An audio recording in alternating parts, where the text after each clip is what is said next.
basket from Pier 1, and he was passed out inside.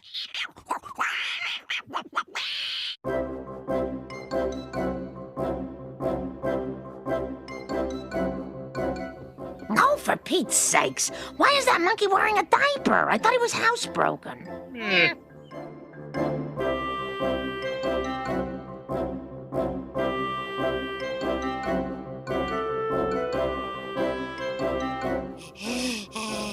What do you want? His cholesterol's through the roof.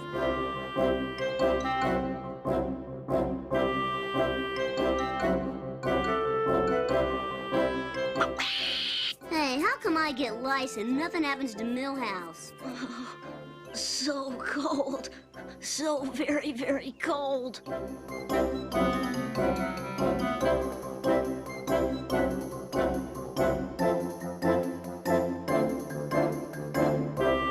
Bart, stop scratching. You're messing up your hair. Ah! Lice! Now to a bizarre story involving the crash of a trailer full of monkeys headed to a lab and a woman now experiencing health problems after coming in close contact with the primates.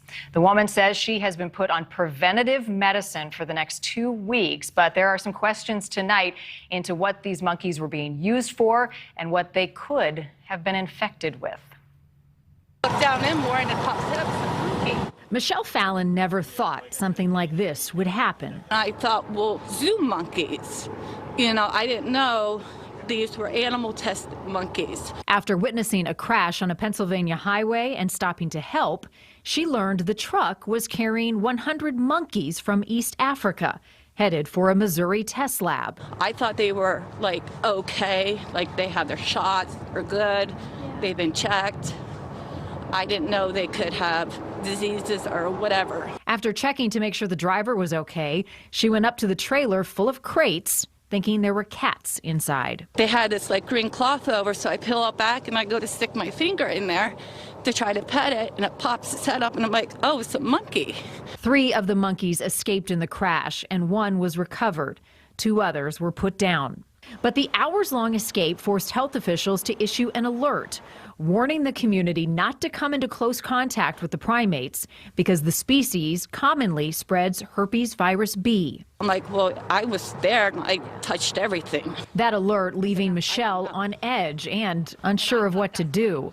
Her close contact later leading to pink eye and flu-like symptoms. I walked through their poop, I touched their crates, I tried to pet them, so now I don't know what's going on. As a precaution, Michelle has now received her first rabies vaccination and has been prescribed antiviral medication as doctors continue to monitor her symptoms.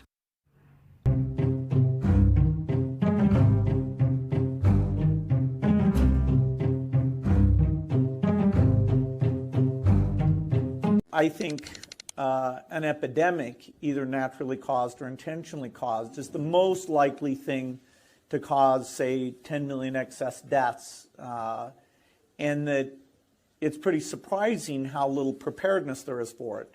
Now, it's tricky because this is a global problem, so how do countries work together, which countries should put up what resources, and every aspect of it, the resources to go engage in the affected countries, the allocation decisions.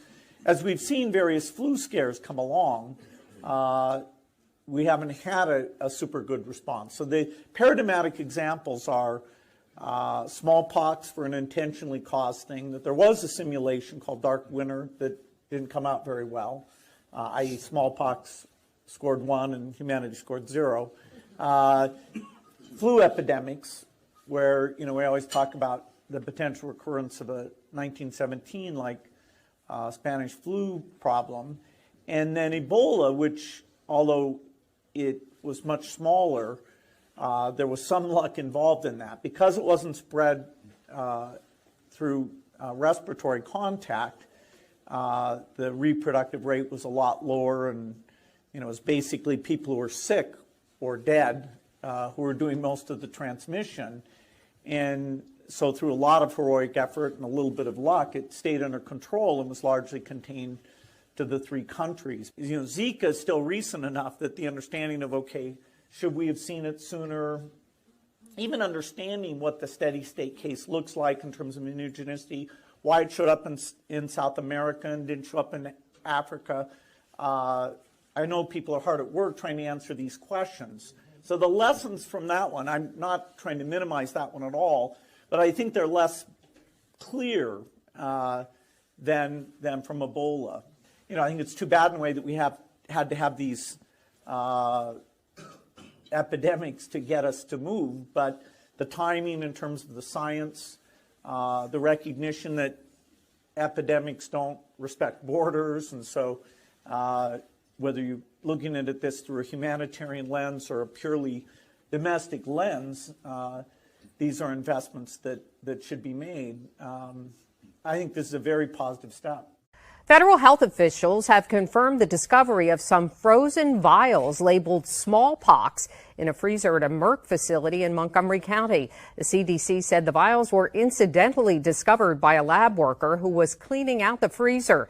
An official said the vials' contents appear intact, and there was no indication anyone was exposed to the contents. The World Health Organization has designated only 2 sites for smallpox storage, one at the CDC in Atlanta, another in Russia.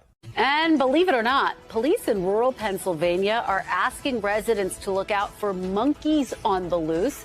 That's after a truck carrying about 100 monkeys crashed into a dump truck Friday. Now, no people were injured, but authorities say 4 monkeys escaped. 2 have been contained into a small area, but 2 others remain on the loose in frigid temperatures. The monkeys were being driven to a lab in Florida.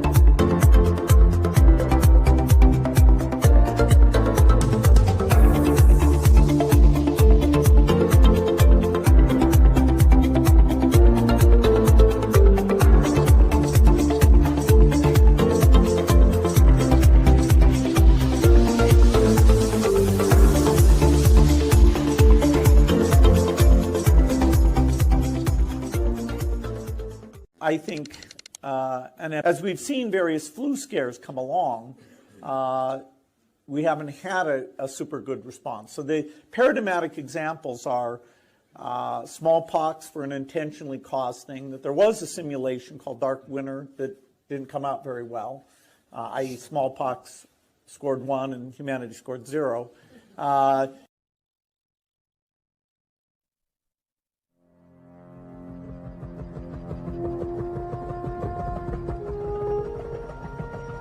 In a remote African jungle, a small monkey is captured.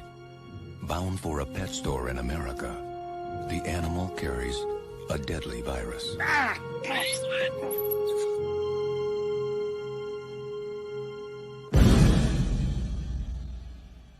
I know that some of us have doubts about what we're about to do. We'd be less than human if we didn't. But the fate of the nation, perhaps the world, is in our hands. We cannot, we dare not refuse this burden. I'm confident that each of you will do his duty. God forgive us. Your town is being quarantined.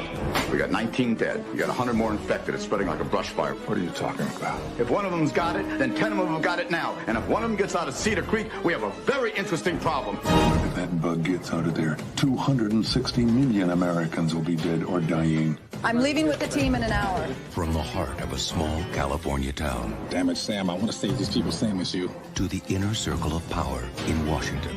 The most optimistic projection for the spread of the virus is this: 24 hours, 36 hours, 48 hours.